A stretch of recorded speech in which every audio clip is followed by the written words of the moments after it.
All right, so we're starting a new class at my school. We're going to do Heidegger's contributions to philosophy of the event, and this will be starting on Saturday, November 1st, for 9 Saturdays total, down to December 27th. And the classes will be 1 p.m. to 3 p.m. MST. So we're going to go through the contributions. Now, the contributions, the Beiträge, is probably Heidegger's best book. I think that it surpasses Being in Time. I think Being in Time is a bit overrated. The stuff he did after it, I think, is better and more interesting, to be honest. Not that it's a bad book. Heidegger never wrote a bad anything. But this is something else. It sort of presupposes, there's some prerequisites. At least if you don't read the essays, at least listen to my YouTube videos on them. The essays on the essence of truth, and the origin of the work of art, and the thing and building dwelling thinking, because he sort of presupposes those essays and builds on top of the ideas. He keeps building. That's the interesting thing about Heidegger as he goes along. And this dates from, this was an unpublished manuscript, and it's written in a series of aphorisms. Between 1935 and, let's see, what does it say here, 35 or 36, and 38. Between 36 and 38. The Beiträge zur Philosophie vom Ereignis, the Ereignis event. So that's the translation of Ereignis. And the book is large, so it'll take 9 classes, I think, hopefully, that we can get through each chapter and read and discuss each one of these chapters in class. They're very dense, and I think for the first class, I'll presuppose that you've read the first 50 pages. And so there's sections, let's see, there's 8 or 9, yeah, there's 8 sections. So we're giving it 9 classes because the first class will mostly be review of those essays, because we need to have them fresh in our minds, and then we'll proceed probably 1 chapter per week, or something close to that. And these chapters, he calls them hinges. He has some very interesting concepts, new ideas. The first one is just a prospect, where he goes through and lays out the groundwork. The second is the resonating. The third is the interplay. The fourth then is the leap, Sprung, which reminds me of Jean Gebser's ever-present origin, Ursprung und Gegenwart. And then we have 5, the grounding. And then 6, the future ones. And 7 has the most intriguing title, The Last God. Wonder what he has in mind there. And then 8 is Being. I've read about 3/4 of the book, so I haven't read the last couple of chapters. I got sidetracked. I was doing a commentary on it for Google Play quite a few years ago, maybe 10 years ago, and got sidetracked. And so I'm excited to finally get back to it. And it'll be a lot of fun. It'll be $250 if you want to attend the class live, and $150 if you just want a subscription to the class discussions. And to enroll, just hit me up at my Gmail, which is just johndavidebert@gmail.com, and I'll enroll you. I'm very excited about this. Now, the translation, there's 2 translations into English. I like this one better, translated by Richard Rojahovich and Daniela Valleganoy. So we'll be reading that particular translation. I looked at the other translation and didn't think it was all that great. And speaking of translations, I am getting close to finishing up my own translation of, and so I'm nearing completion on my own translation. It's the first book I've ever translated into English. I've been working on German off and on all my life, ever since college. It's been something I take up for a while and then drop and then go back to it, and so I've sort of been running around in circles with it, and it's nice to have it back again. So Primordial Questions, and it's very similar to this book in a way because it's composed of a series of aphorisms also, and it also was not published until after Spengler's death. Same thing with Heidegger's Beiträge. And it's a very large book as well. It looks like it's going to total something like 500 pages. 400 pages of that is Spengler, and 100 pages of it, roughly, is my commentary on the text going through. I've got endnotes in the back, and mostly sort of taking my favorite German thinkers and rubbing them up against each other and seeing what happens. So there's a lot of comparisons with Jean Gebser, with the ever-present origin, Heidegger, Spengler, Rudolf Steiner. That tends to be the core right there, but also some from Leo Frobenius as well, some Joseph Campbell, a little bit of Toynbee, but mostly those four great German thinkers who are my favorite thinkers of all time, in addition, of course, to Kant, Goethe, Schopenhauer, and Nietzsche.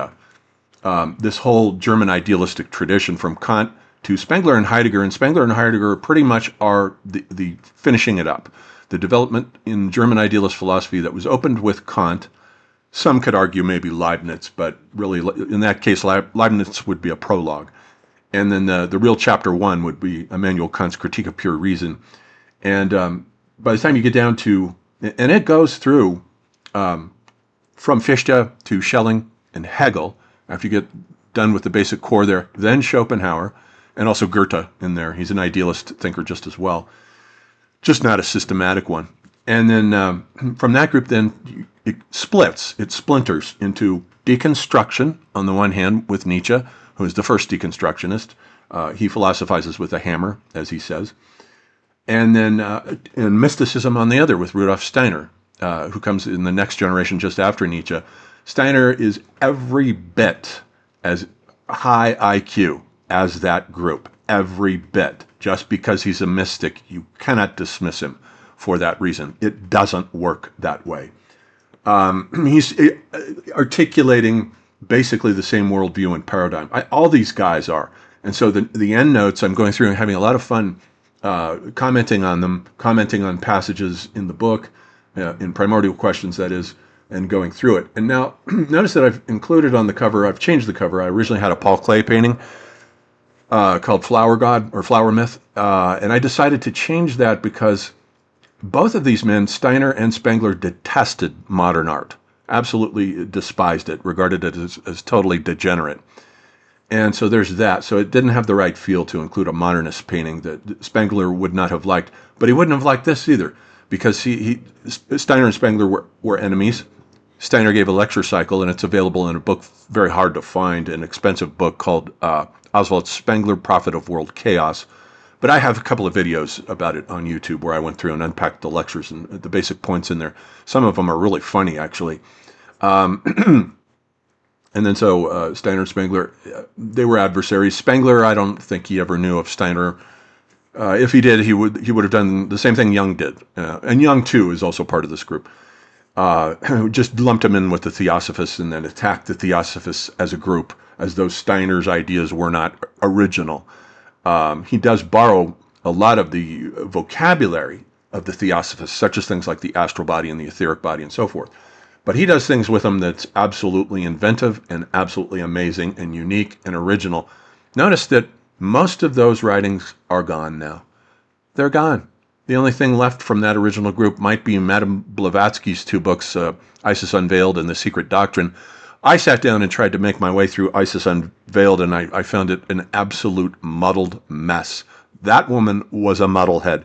So those books, too, over time will just gradually sink and disappear. Steiner, because of his originality, his genius, his writing talent, and his lecturing talent, will survive for millennia. Count on that. And so what I've done here is I've used Rudolf Steiner's blackboard drawings, and this is one of them, as illustrations to the chapters. And the amazing thing about it was I could find a blackboard drawing for each one of these chapters that captured it perfectly, the main themes of the chapter in one image. And the irony of these blackboard drawings is that Steiner was just using them, and they're mostly from his last few years, right around 1924. Steiner was using them just as illustrations for lectures. But in a sense, what he was doing was actually creating another species of modernist art, because essentially that's what these are. There's nothing traditional about them whatsoever. No one's ever done anything like this in this style. It's completely anti-traditional. So Steiner himself, unbeknownst to himself, was actually contributing to modernist art and not realizing it. Pretty funny stuff. And they had a huge influence on Joseph Beuys, who was the ground zero for contemporary art, postmodern art, basically, in Dusseldorf. He's just as much an epitome of modernist art as Andy Warhol. Those two really are the giants that set everything going. Everyone else is basically trying to copy them throughout the rest of postmodern art. And then Okay, so that's it. Primordial questions. I'm done with the raw translation, and I'm going through right now and doing formatting, which is a bitch. InDesign is fighting me all the way. So there's that, and doing proofreading and so forth, typesetting and all the last minute things that need to be done. So probably a few more weeks before it appears on Amazon in hardcover and in paperback. And shouldn't be too expensive. I doubt the hardcover will cost more than $50. And maybe the paperback will be $20 cheaper than that. So something like that, but it'll be worth it. This book is a monster. It's a monster. It surprises me because it's so good. It surprises me that the Anglo world completely ignored it. And this is the first time it's been translated into English. Maybe the first time that it's been translated out of German. And Spengler worked on it all of his life. He started it in between Volume 1 and Volume 2 of Decline of the West and worked on it for the rest of his life until he died in 1936. So off and on, he would come up with aphorisms and jot them down.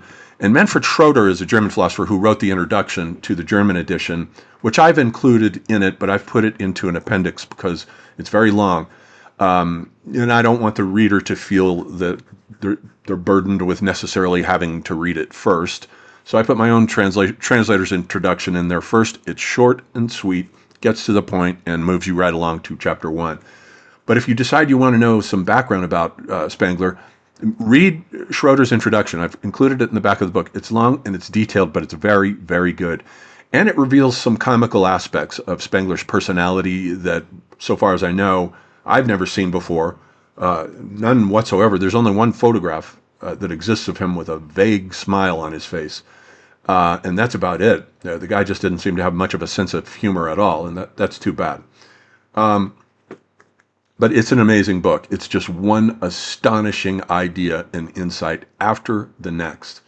And Steiner's criticisms of him are valid and not valid at the same time, because both men are trying to articulate basically the same worldview using two different form languages, one the language of theosophy, the other the language of academic, traditional, highbrow German philosophy. Two different form languages, two different idioms, but they're basically creating the same worldview that questions modernity, that questions the triumph of mechanization taking command and the triumph of rationality and materialism. They're all three of these guys, with Heidegger included, and also Jung.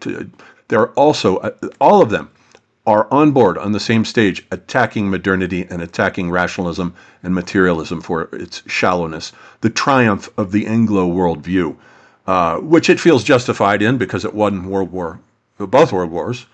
And so therefore, when you win a war, you feel that your worldview is valid and the only one that's valid. Totally wrong. That's totally wrong.